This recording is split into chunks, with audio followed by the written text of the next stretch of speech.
Welcome back to Mentor Nation, the podcast for entrepreneurs looking for real mentorship, real strategies, and real stories so that you can go out and build your dreams. I'm your host, John Abbas, and it's time for another episode, so buckle your seatbelt and let's go.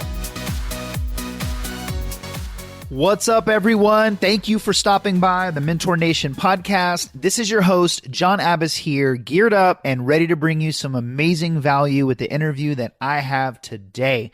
Regardless of what you are up to or what you're doing, I promise you that you are going to want to really listen to this interview and just soak it in. After I finished doing the interview, I had an unbelievably new appreciation for the freedoms that we all get to enjoy living in America. I felt a deep sense of gratitude, and it really just hit home the sacrifices that others have made and still make today so that we really just get to enjoy our way of life. Marcus, who I'm interviewing today, is active duty special forces. He is one of the most decorated veterans on earth and has spent more time in war than almost anyone living, and he has the scars and the medals to prove it. He is a Purple Heart recipient, and his leadership is just next level. He's had to lead large teams under the most extreme circumstances you can imagine and live and operate with the fact that every single decision is life or death. In one crazy story that you're actually going to hear in this interview, he was face to face in a shootout with someone in Afghanistan that was hiding in a cave that had supposedly been cleared. And this exchange of fire from just a few feet away was captured all on video. 60 Minutes just happened to be there filming and got the entire thing on video. It's just some of the things that he's been through and he's experienced and he's done are just mind-blowing. And in this interview, we talk about war. We talk about the things that he has seen and done, how he prepares himself for these missions, and how he leads, even how he is able to raise 4 amazing children and have a great family, even though he's gone all the time and he can't even talk about what he really does. And the most important thing, though, in my personal opinion, is how he's been able to maintain a strong mindset and a positive attitude despite losing dozens of his closest friends and having seen things that you can't even imagine. Mental health is such an important issue today, and I believe that anyone who has been through any kind of hell and back and can still maintain a positive outlook and a grateful mindset is someone that we can all learn from and that we should all pay attention to. I hope you enjoy this episode, and without further ado, please help me welcome Marcus. All right, Marcus, thank you so much for being on the Mentor Nation show. Welcome to the podcast. Good afternoon. Thanks for having me. Yeah, absolutely. Just for the audience listening, I want to give a little bit of a backstory. So I've known Marcus for years. We've done a little bit of business together, and I've always known he was in the military and doing some really hardcore stuff. And, obviously we lost contact for a little while because he moved thousands of miles away. But, I've just been following, what you have been through, what you've done. And I just, man, it's really incredible. And I just never forgot when we were in Nashville and you had this video from 60 Minutes of the most insane thing I have ever seen in my life. It's like they just happened to be there. And before we get into the podcast, can you just talk about that video? What was on that video? Because they never released it, right? No, they released it. It's there's been several different versions, and even to this day, they're still using certain cuts of the video in new videos that come up. That's crazy. So where were you? So I was in Afghanistan in the mountains. Wow. And so tell the audience what happened, because I want to give them a little bit of context into just who you, what you have done and what you've seen and what you've been through, because I really think the lessons that we're going to get in this podcast are going to resonate with people when they realize just the craziness that you've been through. So just, if you could just take a minute and talk about that video. Okay. So in that year, it was 2008. We were in some of the worst parts of Afghanistan when we're talking about American and U.S. casualties. So I was in one of the worst parts of Afghanistan at the worst times. So that the block of times that I were there in those locations just so happened to be the worst places to be at that time. Mm. For that month, we had a reporter that was embedded with us. We actually had two. There was one that was writing a book, and then there was one that was putting together some news. And throughout that month, a whole bunch of stuff went on. But the day that that event happened, I was woken up at about 2 a.m. So we all lived in these wooden hooches together. I had several guys in each building. So I got woken up abruptly, and my initial response was, "What the fuck?" And then one of the guys was like, "Hey, Marcus, we got QRF," which is a quick response force. So immediately I knew something was going on. Our kit's all already ready. So I start going to the trucks and start loading up all my stuff. And I see some guys hooking up some trailers to the trucks. So I'm like, I know there was some sort of air that was going on. There were some bombers, there were some attack helicopters. And I knew there's some bad guys that were in some battles going on out there. So I imagine we're going to do some battle damage assessments, probably, take some things from the crime scene and put them in the back of the trailers. So we start heading out there. It was only 8 clicks away from where we were at. So I turn on my radios. I can hear a bomber about to drop a bomb. So I tell everybody, I was like, "Hey, if we look off to the east, we're about to see a splash." So you can hear them do the countdown. There's an impact of the bomb. We can't hear it. We're still out of sound range, but you see a flash over the mountain. We start driving there. Within 1 kilometer, I hear a loud explosion, and I thought it was an IED. So we hit this turn. There was a loud explosion.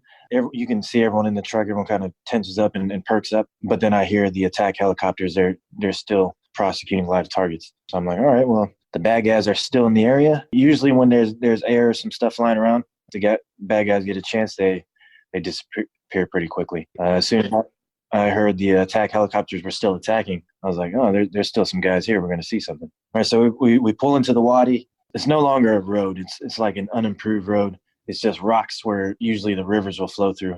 And on each side, there was a cornfield. So on each side, there was an elevation about 3 to 5 feet, depending where you're at.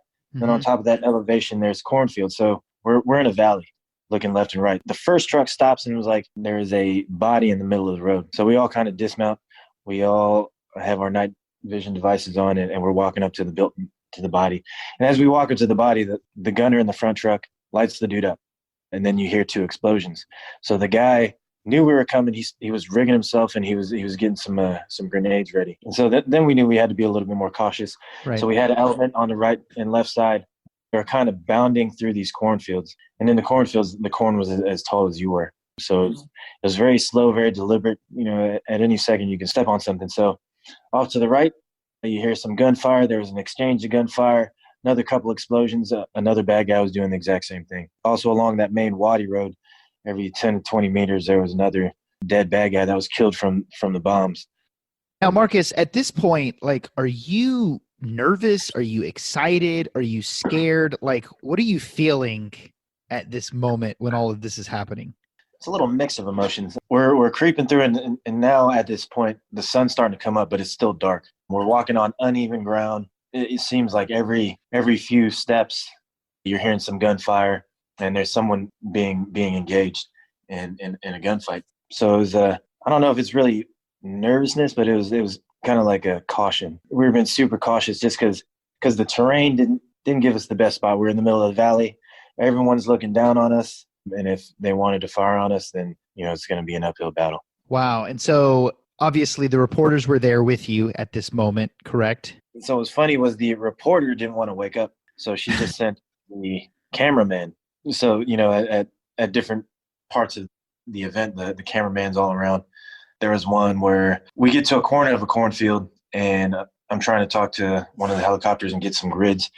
And so there was a guy that was in the cornfield about 5 to 10 meters away, and he just starts shooting. And so you can see this in the video where there's a truck next to us.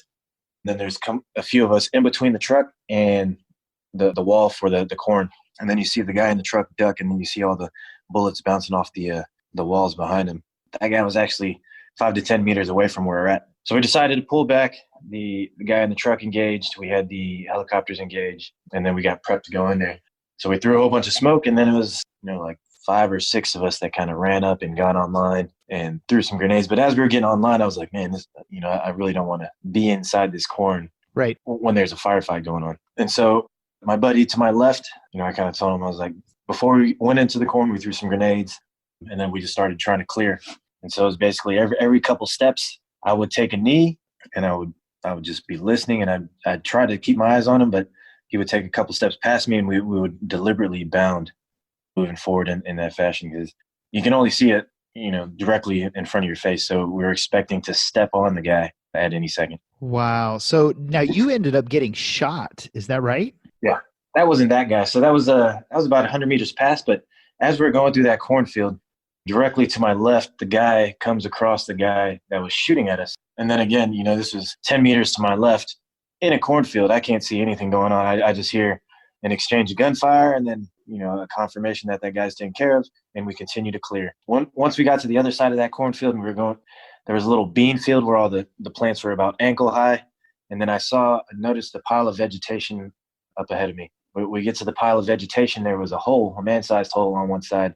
One of the guys says, "I'm going to shoot into it." So he empties off some rounds into there. And then we start going over.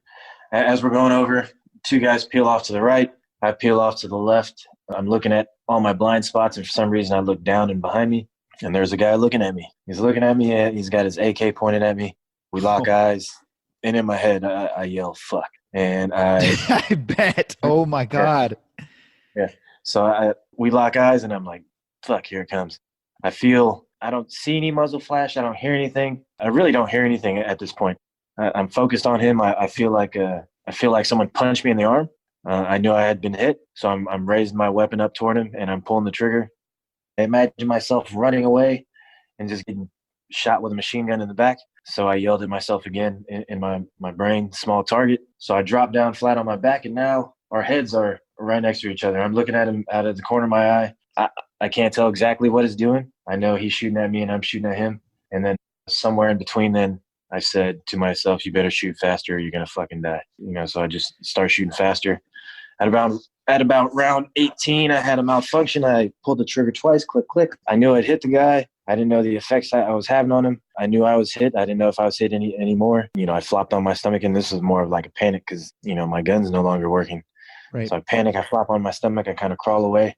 And once I crawled away, that's when all the pain hit, and I could feel the pain. Man, now obviously, you survived, and I'm guessing you won and he didn't. Is that right? Okay. Man, yes. That's just hearing you tell this, like, it's literally like being there. It's like I'm envisioning it, and it's literally like watching a movie. It's so crazy. And Marcus, that's one of the biggest reasons that I just had to have you on this podcast. And man, I appreciate you, by the way. I appreciate your service. Man, I want to thank you. You've spent a lot of time. You have risked your life multiple times. You have led a lot of people. You've lost a lot of people. And you've done some amazing things. And throughout all of this, you're just so level-headed about it. But, the reason that I had to have you on the podcast is because I just believe that when someone goes through an extreme situation or situations, there are lessons that are learned that can help others. And I think in general, the stories that we all look to, for inspiration or perspective are the ones where someone went through something that we have a really hard time comprehending and come out on the other side and just keep going. And so, man, first off, thank you for being on the show. And I'm glad you're here, man. Thanks for having me, brother. Absolutely. So obviously I saw this all on video, and, the main thing that I wanted to deliver to the audience is, yes, a little bit about your journey, but a lot of just the lessons that we can extract from it. And so I just want to go back to you a little bit about your past. So did you always know that you wanted to be in the military? Like, is this something that you decided when you were in high school, or like, how did that happen? Oh, no. So, I grew up military brat. And okay. After high school, I always figured the military would be the last ditch effort. Like if I ran into walls and could do nothing else, then that would be my last choice. So I got out of high school. I went to college for a little bit for business, and then I opened up a couple businesses that were going, but it didn't pan out. So about 5 years after high school, I came to a point where I needed to make a drastic decision, and I needed some big changes in my life. So I joined the military. Now, did you know you wanted to do like the most hardcore job in the military when you started, or did you have something else in mind? So all of that was kind of an accident. So everybody grows up watching martial arts movies. Everyone wants to be a ninja. Everyone wants to be the fucking badass creeping around. That's right. So I go to MEPS, and I'm talking to the career counselor, and even though my dad was in the military, I had no idea what the military. I knew there was tankers, and that was about it. And so I'm talking to the career counselor, and he's like, "What do you want to do?" And so I was feeling all motivated. I was like, "Well, I don't want to be out inside at a desk." At the time, it's around wartime, so they're giving away those big bonuses. And I was like, "I want the biggest bonus." All right, so he's like, "All right, I got the perfect job for you. It's a fire support specialist, ninja of the Army." And he sold me right there. And then, he goes through this little brief war description. He's like, "You're in the woods, you got blah, blah, blah." And I was like, "Oh man, that sounds badass." And I was like, "Yeah, I'll pick that one." I go back. I still didn't know what it was. I thought it was going to be like a fireman, so for a while, everyone's like, "Oh man, you're going to be a fireman?" I was like, "Yeah." He called me Ninja of the Army. And so, so I was a fire support specialist for a while. And basically that's just the guy in all the war movies, the guy with the radio that's kind of talking to the jets, the mortars, and the artillery when they're dropping ordnance. That's so funny. And it must be a common theme. And I don't even know if you know this, but I swear to you, when I was at MEPS for the Navy, I did really well on my ASVAB. And my recruiter built this huge vision for me to be a nuke. And the whole time I was thinking I was going to be building nuclear bombs. I was just like, wow. He's like, "Man, you're going to get out of boot camp and you're going to be an E3. And it's going to be, you're just, the only problem you're going to have is trying to figure out how to spend all this money."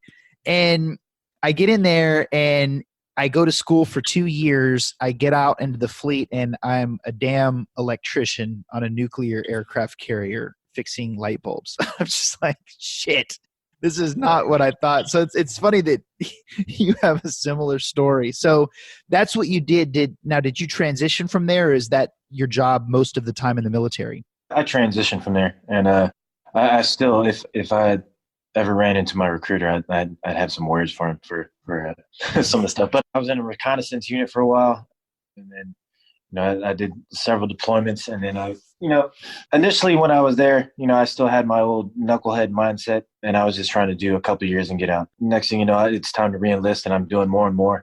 And as I'm doing it, I begin to excel. I end up in leadership positions, and we're still doing all these deployments and everything. So from when I first joined to now, mindset and everything, I've done a total 180, and I've grown into another person. Awesome. How much time have you spent in, like, how many battles have you been in? Like, or how much time have you spent in like war? I spent more than a lot of people. I've deployed all over the planet. I'm usually deployed pretty often, so I don't get much time at home.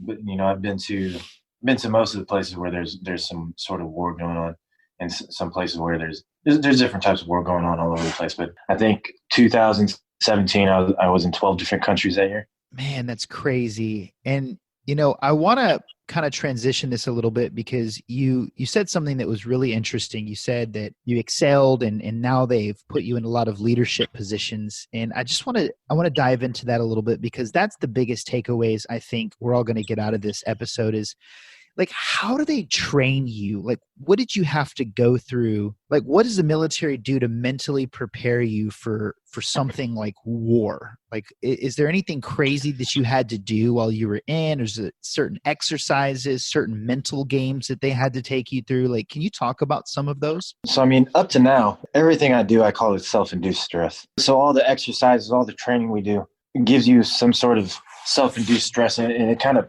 pushes and builds that threshold.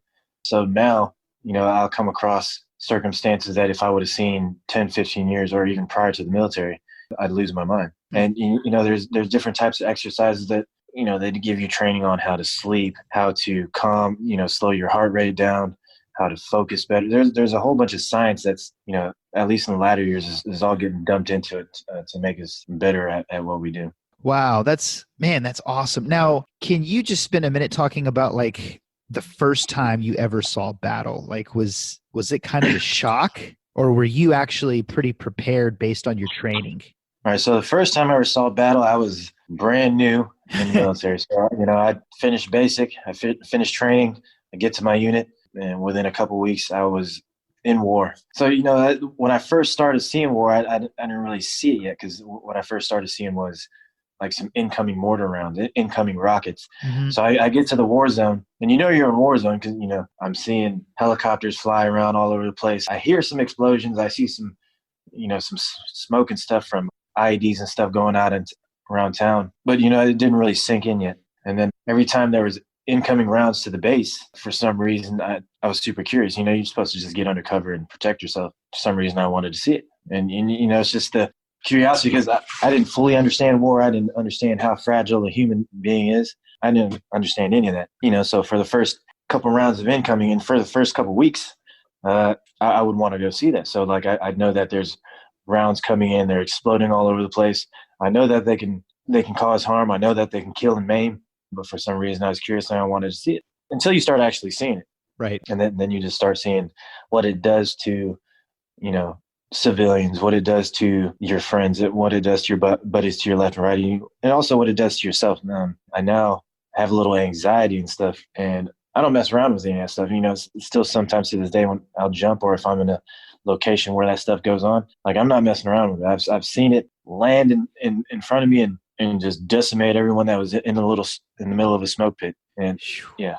Man, I just can't even imagine. I want to ask you kind of an off the wall question, but like just you personally, like, are you afraid of dying or being killed, or are you kind of like hardened to it, or just accepted that it could happen and it is what it is? Yeah. I think about it on occasion, but I mean, like, it's that stress inoculation, that self-induced stress that we all go through, it has built and pushed my threshold a little bit higher. So, when I see death a little bit differently, it still hurts, but I believe my mind deals with it a little bit differently. Gotcha. So when it comes to dying, though, I wouldn't want to die in my sleep. I wouldn't want to die in the U.S., in a drunk driving incident. If I was to die, I'd want to go out like a warrior. Man, I really like that perspective. And, the good news about all of this is you survived, you're healthy, you're crushing it right now. You have an awesome wife who I know personally. You have 4 just badass kids that really look up to you and respect you. And, is it hard to raise a family while going through, this could be a whole other interview in and of itself, but is it more difficult for you? Is it more difficult for them? Like, do you guys have an understanding? Like, what's it like to have a family with what you do for a living and how much you're gone? It's definitely pretty tough. If you're gonna make it last, it's gonna take a high level of understanding and effort on everybody's side. I miss a lot of important dates, and a lot of times I forget the dates. You know what I'm saying? Because I'm just traveling. I'm actually on a trip right now. But during the Christmas leave for this year, or last year, was the longest I'd been home for a while. And so families kind of adjust to it, but it still gets to you when your kids ask you, so when are you leaving, or when's the next time you're leaving, or so I get to miss a lot of stuff, and because there's not another parent there to help with the logistics of getting 4 kids to all their athletic or schooling events, sometimes it kind of hinders them from being able to do all the stuff that I would like them to do. Right. Well, man, you got a strong wife. Like, I know her, and she's a tell it how it is person. And sometimes I wonder if even you're intimidated by her. Sometimes she's awesome. I am intimidated by her. Yeah, absolutely. So the meat of this, before we wrap up, Marcus, is I just want to talk about some of the lessons that you really learned, because, what comes to my mind is just an extreme level of ownership, of discipline, a strong mindset, and just leadership. And I want to talk about some of the things that you've learned there, because I believe, and I think this is why a lot of companies are really trying to hire military right now, because if you can lead a group of people and you can get them focused and you can keep them in line under the most extreme circumstances, it just takes a special type of person to do that. And so I want to just talk about some of the things that you've learned in the military, some of the big takeaways that you think are going to help you, obviously, when you retire or you get out of the military, or some of the things that can help the audience with their businesses or with their families, because you're keeping your family together despite being gone all the time. You're raising amazing kids. You are a leader. Like, just what advice would you give the audience who, they don't have to go through all this. They're just running a company, or they're in a company. Like, what are some of the big takeaways? All right. So just thinking about that real quick, that meme with that Asian dude who's a doctor, he's a comedian, and it says, but did you die? Yeah. Yes. A lot of people get stressed out and lose their minds, and they get all wound up in they lose their minds over some really simple shit. But in the end, it's like, did you die? So, a lot of things I do in life, I approach it with that mentality. Like there's sometimes when my body hurts or I'm mentally exhausted, I feel like I want to quit or I want to stop or I want to take a break. But in the end, I'm still alive, right? That's right. I've lost over 30 friends. I actually lost one Monday to war or training or, something through the military. Man, I'm sorry to hear that. Yeah. And then the previous week I lost another buddy. But either way, in the end, it's like, but did I die? I'm fucking still here. And there are other people who are not afforded that opportunity to still be here. That keeps me pushing with that self-induced stress.